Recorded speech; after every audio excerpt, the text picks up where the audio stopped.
భద్రాద్రి కొత్తగూడెం జిల్లా అశ్వారావుపేటలో సిఐటియు అనుబంధ అంగన్వాడీ ఉద్యోగుల సంఘం అశ్వారావుపేట ప్రాజెక్టు పరిధి సమావేశాన్ని స్థానిక సిపిఎం పార్టీ కార్యాలయంలో నిర్వహించారు.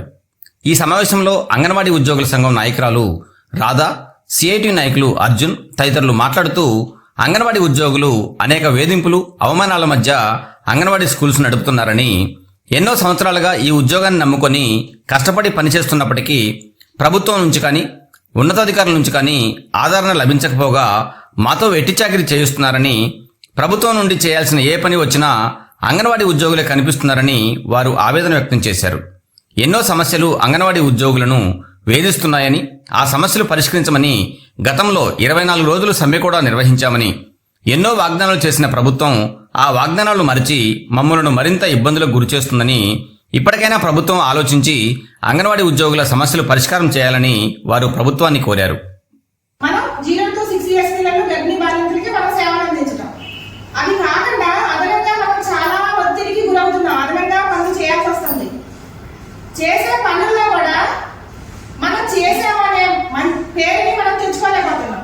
ఎందుకంటే మనం చిన్న ఉద్యోగస్తులం కాబట్టి మనం అందరికీ ఎలా కనిపిస్తున్నాం, ఈ అమ్మాయి ఈ పని చేయాల్సిందే, కలెక్టర్ గారు ఆర్డర్ చేయాలి, డిఎన్ఓ డ్యూటీ చేయాలి, లేకపోతే ఏదైనా సర్వే వచ్చింది చేయాలి, ఈ ప్రతి పని చేయాలి కలెక్టర్ ఆర్డర్, ప్రతి పని చేయాలి కలెక్టర్ ఆర్డర్. అదే చేద్దాం, మన వంతు మనం ఎంతవరకు చేయాలో అంతవరకు చేద్దాం. కానీ గత కొంతకాలంగా మనం 24 రోజులు సమ్మె చేశాము. ఆ సమ్మెలో మనం ఎన్ని సమస్యలు ఉన్నాయో అన్ని సమస్యల కోసం పోరాడాం. 24 రోజుల సమ్మె కాలంలో మనం 24 రోజులు కూర్చొని పోరాటం చేసిందే సమస్యల కోసం. మనకి ఎన్ని సమస్యలు ఉన్నాయో అన్ని సమస్యలు అక్కడ మేనిఫెస్టోలో పెట్టాం. ఆ టైంలో ఎలక్షన్ టైం, ఆ ఎలక్షన్ టైంలో మన దగ్గరికి ఎమ్మెల్యేస్ వచ్చారు, వార్డు మెంబర్లు వచ్చారు, అధికారులు వచ్చారు, మొత్తం ఏ పార్టీ వాళ్ళు ఉన్నారో ఆ పార్టీ వాళ్ళు అందరూ వచ్చారు మన దగ్గరికి. వచ్చి మీ తరఫున మేము పోరాడతాం, మేము గెలిస్తే మేము ఇచ్చేస్తాం, అది చేస్తామని మనకి అందరికీ హామీ ఇచ్చారు. హామీ ఇచ్చి ఏం చేశారు, ఈ గవర్నమెంట్ లో మినీల్ని మేము చేశామన్నారు. ఓకేనా, మినీల్ని మేము చేశారు. చేసి ఏం చేశారు, 2 నెలలు మాత్రమే మెయిన్ టీచర్ తో సమానంగా జీతం ఇచ్చారు. ఒక 2 నెలలు మాత్రమే బడ్జెట్, 2 నెలలు మాత్రమే జీతం ఇవ్వడానికి ఉందా, తర్వాత జీతం ఇవ్వడానికి లేదా? 24 రోజుల సమ్మెలో మేము 1 నెల జీతం పోగొట్టుకున్నాం. రాష్ట్ర వ్యాప్తంగా, తెలంగాణ రాష్ట్ర వ్యాప్తంగా 1 నెల జీతం పోగొట్టుకొని మేము అక్కడ మా హక్కుల కోసం పోరాటం చేశాం. కానీ మా తోటి మినీలకి ఆ చేసిన 24 రోజుల సమ్మె కాలంలో మా పోరాట విజయం మినీలకి మెయిన్ అయింది. అది మా విజయమే. నెక్స్ట్ ఇంకా చాలా ఉన్నాయి, కానీ మెయిన్ గా కష్టపడే వాళ్ళకి విజయం సాధించుకున్నాము అని మేము విజయం సాధించుకున్నామని మేము కూడా ఆనందం పొందాం. మా తోటి చెల్లెలకు చేశారని. కానీ ఒక 2 నెలల జీతం ఇవ్వడానికి బడ్జెట్ ఉంది, మిగతా బడ్జెట్ లేదు అని చెప్పేసి 7,800 మాత్రమే జీతం వేస్తున్నారు. ఇదెక్కడ న్యాయం? పాపం వాళ్ళకి ఆయా లేదు. ఒక టీచరు ఆయా లేకుండా అక్కడ 4 పిల్లలే ఉండొచ్చు, 5 పిల్లలే ఉండొచ్చు. ఆ ఏరియా ఇచ్చిన పరిధిలో సర్వే చేసుకుంటూ ఇప్పుడు మేము చేసే ప్రతి పని వాళ్ళు చేస్తున్నారు. ఆయా లేకుండా ఎన్ని రోజులు పని చేస్తుంది? పెన్షన్ జీతం ఏమైపోయింది? ఒక 2 నెలలు జీతం వేసిన తర్వాత మిగతా బడ్జెట్ ఏమైపోయింది? దానికి ఎన్ని సంవత్సరాలు మళ్ళీ వీళ్ళు పోరాటం చేయాలి?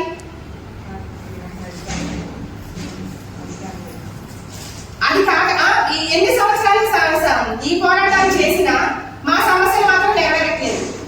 మాకు మిగతా సమస్యలు ఏంటంటే రూమ్ రెంట్ వేరు, మాకు టీఏడిఎల్ రావు, ప్రాజెక్ట్ మీటింగ్లు పెడతారు, సెక్టార్ మీటింగ్లు పెడతారు, టీఏడిఎల్ మాత్రం రావు. కలిపి ఇప్పుడు ఏంటంటే ప్రాజెక్ట్ మీటింగ్ అనేది ఎప్పుడు కూడా మాకు ఎలా పెడతారంటే 5 సెక్టార్లు ఉంటాయండి మాకు మొత్తం మీద. ఆస్పాక, వినాయపురం, నారాయణపురం, గుమ్మడిపల్లి, అశ్వారావుపేట 5 సెక్టార్లు ఉన్నాయి. 5 సెక్టార్లు కలిపి ప్రాజెక్టు దగ్గర కింద పడక వేసి కూర్చొని మాకు ప్రాజెక్ట్ లో ఏం చెప్తారో అది ఈని మా వృత్తి మేము చేస్తాం, మా పని మేము చేసుకునే విధానం మాది. మాకు కుర్చీలు ఏమంటలేదు, సింహాసనాలు ఏమంటలేదు, అందరినీ పెట్టేసి పాలించొద్దు అంటున్నాం. అధికారులు ఇప్పటి వరకు వచ్చిన ఒక అధికారి మాకు ఇప్పటి వరకు ఒక ప్రాజెక్ట్ మీటింగ్ అనేది అందరినీ కూర్చోబెట్టి చేయలేదు. మాకు ఎన్ని విభేదాలు పెడుతున్నారంటే అన్ని విభేదాలు పెడుతున్నారు. ఆయన ఒక సెంటర్ లో ఆయన చేసే పని ఉంటుంది, టీచర్ చేసే పని ఉంటుంది. కానీ ఆయన పని ఆయనే చేసుకుంటుంది, టీచర్ పని టీచరే చేస్తుంది. ఇప్పుడు 4 రోజులు సెలవు పెట్టినా అదే టీచరు వచ్చి 4 రోజులకి ఆ వర్క్ చేసుకుంటుంది. కానీ ఆయమ్మ సెలవు పెడితే టీచరు వండుకోవాలి, పెట్టుకోవాలి. ఒక రోజు అట అయింది, ఇట అయింది. కానీ ఇందులోనే ఆయమ్మలకి టీచర్లకు గొడవ పెట్టడం ఎక్కువైపోయింది. ఇలాంటి ఇది ఎక్కడైనా ఉందా? ఇన్ని సంవత్సరాలలో ఇలాంటి వికృతమైన చేష్టలు ఇంతవరకు ఏ అధికారి మా పట్ల చూపించలేదు. అసలు మమ్మల్ని అందరినీ కలిసి కూర్చోవడానికే ఇష్టపడట్లేదు. 24 రోజుల సమ్మెలో మేము ఎప్పుడైతే అక్కడ కూర్చున్నామో అక్కడే మమ్మల్ని గెలియడానికి ఎక్కడ కూడా ఏ సెక్టార్ లో గాని, ఏ ప్రాజెక్ట్ లో గాని తెలంగాణ మొత్తం మీద ఒక అధికారి వెళ్ళి 24 రోజుల సమ్మె విచ్ఛిన్నం చేయడానికి ఏ అధికారి విచ్ఛిన్నం చేయడానికి చేయలేదు. కానీ మా దగ్గర చేశారు. ఇప్పుడు ప్రాజెక్టుల మొత్తం మీద 5 సెక్టార్లలో మేమందరం యూనిటీ గానే ఉన్నామని సెక్టార్ల విడదీసేసి మాకు గొడవలు పెట్టి మీరు అక్కడికి వెళ్ళొద్దు, రేపొద్దున ఇంకొంచెం పెద్ద అధికారి అయ్యి వస్తాను, మీ అంత చూస్తాను, మీకు మెమోలు మీకు మెమోలు ఇప్పిస్తాను, మీకు ఎట్లా ఉద్యోగం చేస్తానో చూస్తా అని మా మీద సవాళ్ళు విసురుతున్నారు. ఇలాంటి పరిస్థితుల్లో ఒక అంగన్వాడీ టీచర్ ఉద్యోగం చేసుకోగలుగుతుందా? చేసుకోలేదు. మా ప్రాజెక్టు మొత్తం మీద ఇప్పుడు అశోకపేట ప్రాజెక్టు మొత్తం మీద మెమోలు తీసుకున్న టీచర్లే ఎక్కువ. ఏంటంటే సపోజ్ మీరు విలేకరండి మా సెంటర్కి వస్తారు, నేను 9 గంటలకు అక్కడికి వెళ్ళాలి, 4 గంటల దాకా ఉండాలి. సపోజ్ నాకు ఒక 10 నిమిషాలు లేట్ అయింది, లేకపోతే ఒక అర్ధగంట లేట్ అయింది. మా రోజు ఫోటో పెడతాం మేము మా గ్రూప్ లో. 10 గంటల దాకా ఫోటో పెడతాం. కానీ 10 గంటల దాకా పెట్టే ఫోటో చూడట్లేదు. మధ్యలో రాదొచ్చి 5 నిమిషాలు లేట్ పెట్టింది, ఇంకొక అమ్మాయి వచ్చి 5 నిమిషాలు లేట్ పెట్టింది అని చెప్పేసి ఇది చూస్తున్నారు. కానీ ఆ డ్యూటీ సక్రమంగా చేస్తుందా? అక్కడ చేయాల్సిన కార్యక్రమాలు సక్రమంగా నడుస్తున్నాయా, లేకపోతే అవకతవకలు ఏమన్నా చేస్తున్నారా అనేది ఒక విలేకరు వచ్చి చేయాల్సింది ఏంటండి? మా సెంటర్కి ఒక విలేకరు వచ్చాడు. వచ్చినప్పుడు అక్కడ ఏం చేస్తున్నాం? మేము చేసే పని అందులో ఏదైనా తప్పు ఉందా? తప్పు ఉంటే చూడండి, కూర్చోబెట్టండి. మా తల్లిని కూర్చోబెట్టాం. ప్రాజెక్టు మొత్తం మీద ఏ సెంటర్కైనా వెళ్ళండి, తల్లిని కూర్చోబెట్టాం. మేము చేసే పనిలో ఏదైనా తప్పు ఉంటే మమ్మల్ని నిందించండి, మాకు మెమోలు ఇవ్వండి, ఏమన్నా ఇవ్వండి. ఒక విలేకరిని ఒక అధికారి పంపిస్తుందో, ఒక టీచర్ పంపిస్తుందో, ఎవరు పంపిస్తున్నారో మాకైతే తెలియదు. యూనియన్ మీద కక్ష పెట్టుకున్నారో, లేకపోతే సహోద్యోగుల మీద కక్ష పెట్టుకున్నారో, ఏ విధంగా కక్ష పెట్టుకున్నారో మాకైతే తెలియదు. కానీ కొంతకాలంగా కలకలం జరగడం అనేది వాస్తవం. టీచర్లకి గొడవలు పెట్టడం, తోటి టీచర్లకి మీదకి ఇంకొక విలేకరిని ఎగేసి పంపించడం, ఆ టీచర్ని ఇబ్బంది పెట్టడం అనేది ఇక్కడ జరుగుతుంది. ఇది వాస్తవం కాదు. ఇప్పుడు నేనే ఉన్నా, సపోజ్ నా సెంటర్కి ఒక విలేకరు వచ్చాడు.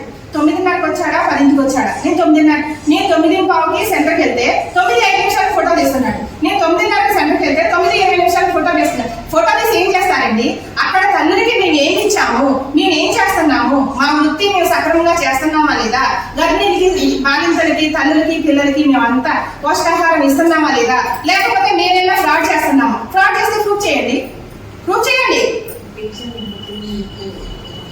ఇలాంటి ప్రూఫ్స్ లేని వాస్తవాలు పేపర్లో రాస్తున్నారు. దీన్ని మేము ఖండనిద్దామని ఈ రోజు కూర్చున్నాము. మాకు కూడా చాలా సమస్యలు ఉన్నాయి. మా సమస్యల గురించి రాయండి. మాకు ఒక టీచర్కి అసలు ఎలాంటి సమస్యలు ఉన్నాయంటే అలాంటి సమస్యలు ఉన్నాయి. రూపురేఖ సరిగ్గా రాదు, టీఏడిఎల్ రావు, అద్దె బకాయిలు రావు, ఏమి రావు. 14 సంవత్సరాల నుంచి మాకు టీఏడిఎల్ బకాయిలు ఉన్నాయి. ఇలాంటి ఏమి పట్టించుకోకుండా వచ్చేసి ఎవరో ఒక టీచర్ చెప్పి పంపిస్తుందట, ఒక అధికారి చెప్పి పంపిస్తుందట, వచ్చి ఫోటో తీసుకోవడం, పేపర్ తీసేయడం. ఇది ఏ సంవృత్తి? అసలు ఎక్కడైనా ఉందా? అడవిలో బతుకుతున్నామా, మన సమాజంలో బ్రతుకుతున్నామా? ఒక విలేకరు వచ్చి రాయాలంటే అక్కడ ఏదైనా నిజం తెలుసుకొని నిజం రాయి. నువ్వు నిజం ఏమన్నది తెలుసుకోకుండా గమకం వచ్చేసేసి ఫోటో తీసేస్తే అది ఏమన్నట్లు? నా తప్ప అయితే ఎవరైనా మా తోటి టీచర్ది తప్పు, నువ్వు తప్పని ప్రూవ్ చేయి. అధికారికి చెప్పండి, అమ్మాయి కరెక్ట్ గా చేస్తుందా, తల్లిని సరిగ్గా ఇస్తుందా, తల్లిల మధ్య కూర్చొని నువ్వు తల్లి దగ్గరికి వెళ్ళి మీరు సరిగ్గా చేయలేకపోతున్నారా అక్కడ అడగండి. సెంటర్ లోపలికి వచ్చి ఒక సెంటర్కి వెళ్ళి, ఒక సెంటర్ కాదు, ఇదే కన్యకా పరమేశ్వరి అంగన్వాడీ సెంటర్కి వెళ్ళి ఒక విలేకరు అక్కడ ఆయమ్మ సెంటర్ లోనే ఉందండి. సెంటర్ లోపటి నుంచి ఆయమ్మని బయటికి రమ్మని తలుపు వేసేసి గొళ్ళెం పెట్టేసి ఆయమ్మని పక్కనే పెట్టి ఫోటో తీశారు.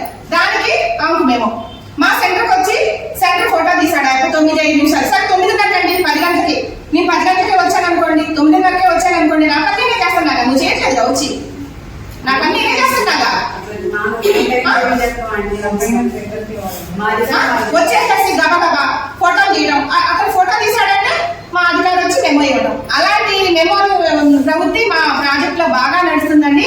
అసలు ఎందుకు ఇస్తున్నారు మెమోలు? ఒక విలేకరు ఇప్పుడు ఇంత అశ్వరావుపేటలో నాకు తెలిసి 100,000 మంది పెద్ద పెద్ద పెద్ద విలేకరులు ఉన్నారు, యూట్యూబర్లు ఉన్నారు, చిన్నోళ్ళు ఉన్నారు, పెద్దోళ్ళు ఉన్నారు. విలేకరు వస్తే మెమోలు ఇచ్చే ప్రవృత్తి ఎక్కడి నుంచి వచ్చింది? ఒక్క విలేకరే వాడుతున్నారు, ఆ విలేకరు బహుద్దరు వాడుతున్నాడు. ఇలా టీచర్ని ఇబ్బంది పెట్టడం అనేది కరెక్ట్ కాదు. మళ్ళీ దీనికి ఒక అధికారి బెదిరించి ఏమా నీ సెంటర్ విలేకరు ఇచ్చాడు, ఎందుకు వచ్చాడంటే అదేంటి ఆయన వచ్చాడు, వస్తే ఒక ఫోటో తీసుకున్నాడు, వెళ్ళాడు. నా దగ్గర తల్లులు ఏమన్నా కంప్లైంట్ ఇచ్చారా? తీసుకోండి, అప్పుడు ఇవ్వండి. మేము ఏదైనా తప్పు ఉంటే ఫుడ్ ఏదైనా ఫ్రాడ్ జరిగిందా అప్పుడు ఇవ్వండి, లేకపోతే నా పని వల్ల ఏదైనా దోషం జరిగిందా అప్పుడు ఇవ్వండి. ఒక విలేకరికి ఎలా తెలుస్తుందండి నేను ఫోటోస్ పెట్టిన టైమింగ్స్? మాలో టీచర్స్ ఇస్తేనే కదా తెలిసేది. అంత బాగా యూనియన్ మండల ముఖ్య కార్యకర్తల సమావేశం ఈరోజు ఏర్పాటు చేయడం జరిగింది. ఎందుకంటే ఇప్పటికే ఐసిడిఎస్ కానీ లేదా అశ్వరావుపేట మండలంలో పనిచేసేటటువంటి టీచర్స్ మరియు హెల్పర్స్ అట్లా మినీ వాళ్ళు మెయిన్ అయినప్పటికీ కూడా అనేక సమస్యలు ఈ రోజున ఎదుర్కొంటున్నారు. ఐసిడిఎస్ వచ్చి సుమారు 45-46 సంవత్సరాలు పూర్తయినప్పటికీ కూడా ఇప్పటికీ కూడా వీళ్ళకి కనీస వేతనం అనేది లేదు. ఇప్పుడు అనేక డ్యూటీలు వీళ్ళు ఐసిడిఎస్ అంగన్వాడీ సెంటర్లకి సంబంధం లేనటువంటి పనులు కూడా అధికారులు ఈ రోజున చెప్తున్నటువంటి పరిస్థితి ఉంది. అయినప్పటికీ కూడా గ్రామాల్లో ప్రసవ మరణాలు తగ్గినా లేదా పౌష్టికాహార లోపం తగ్గినా అది అంగన్వాడీ టీచర్లు హెల్పర్స్ కృషి అని చెప్పేసి అనేక సంస్థలు ఐక్యరాజ్య సమితి ఇట్లాంటివి కూడా వీళ్ళని ప్రశంసించినటువంటి పరిస్థితి ఉంది. అట్లాంటిది వీళ్ళ సమస్యలు వచ్చేది ఇప్పుడు టీచర్కి వచ్చేది 13,650 రూపాయలు అయినప్పుడు కూడా అక్కడ సెంటర్లో గ్యాస్ లేదా ఇంటి అద్దెలు టీఐడిఏలు ఇంటికి 4-5 వేలు వెళ్తున్నటువంటి పరిస్థితి ఉంది. అట్లే ఎప్పుడు 2018-2016 నుంచి కూడా టీఐడిఏలు వీళ్ళకి రావాలి, ఇంతవరకు కూడా ప్రభుత్వం ఇవ్వట్లేదు. ఇన్ని సమస్యలతో అదే సందర్భంలో ఇప్పటికి ఎక్కువ మంది అనేక అనారోగ్య సమస్యలతో ఇలా ఇబ్బంది పడుతున్నారు. షుగర్లు, బీపీలు, కిడ్నీ బాధలు ఇవన్నీ కూడా ఉండి ఇలా అంతంత మాత్రంగా ఇలా ప్రజలకు సేవలు ఆరోగ్యాలు అంతంత మాత్రమైనప్పుడు కూడా ప్రజలకి అధికారులు కూడా ఏం చేస్తున్నారు, ఇదేంటి మీరు ఏదైనా సమస్య ఉంటే మా దృష్టికి తీసుకురండి, మేము సరి చేస్తాం, లేదా అవినీతి జరుగుతుందా లేకపోతే అక్కడ ఫ్రాడ్ ఉందా, మీకు ఎవరైనా కంప్లైంట్ చేశారా చెప్పండి, మీరు మేమేం కలుసుకొని ప్రజలకి అంతిమంగా ఏంటంటే ప్రజలకి న్యాయం జరగాల, మేము ప్రాపర్గా గవర్నమెంట్ వస్తున్నటువంటి ఫీడింగ్ ప్రజలకు అందుతుందా లేదా అనేది చూడాలా అని చెప్పేసి అధికారులు చెప్పకుండా ఇక వాట్సాప్లో వార్త పంపించారో లేదో తెలుసుకోకుండా ఎమ్మటనే మెమో ఇచ్చేసి ఒక్కొక్కరికి ఇప్పుడు జీవో 14 ప్రకారం 3 జీవోలు మెమోలు ఇచ్చి 4 మెమోకి 2 తీసేటటువంటి జీవోలు ప్రమాదకరమైనటువంటి జీవోలు కూడా ఈ రోజున ఉన్నాయి. మరి ఆ రకంగా మానసికంగా ఈ రోజు అంగన్వాడీ టీచర్స్ని ఇబ్బంది పెట్టడం అనేది కాదు. ఇంకా బయట